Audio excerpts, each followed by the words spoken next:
This is the Lone Crater YouTube. We hope this video helps. You start by verifying prerequisites: domain access, server credentials, and site files. Log into your registrar and locate DNS settings. You need to point in a record to the server IP. Next, confirm SSH or control panel access on the chosen server type, because remote commands are faster and safer.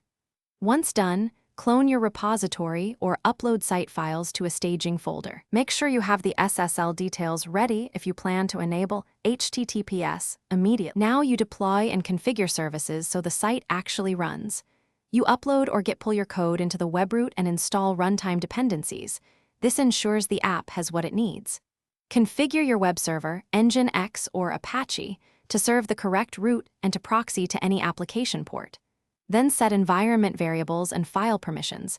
These protect secrets and allow the server to read files.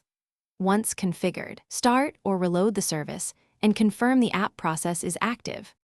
Finish by making the site live and validating everything. You update DNS records and wait for propagation. Enable HTTPS by installing the certificate and testing endpoints with curl and a browser. Secure traffic prevents mixed content issues. Then verify firewall rules, open ports 80 and 443, and inspect server logs for errors. If something breaks, roll back to the previous deploy or restore files from backup. A key troubleshooting tip: check the server error log first. Most connectivity. Thanks for watching. Consider subscribing if we helped you.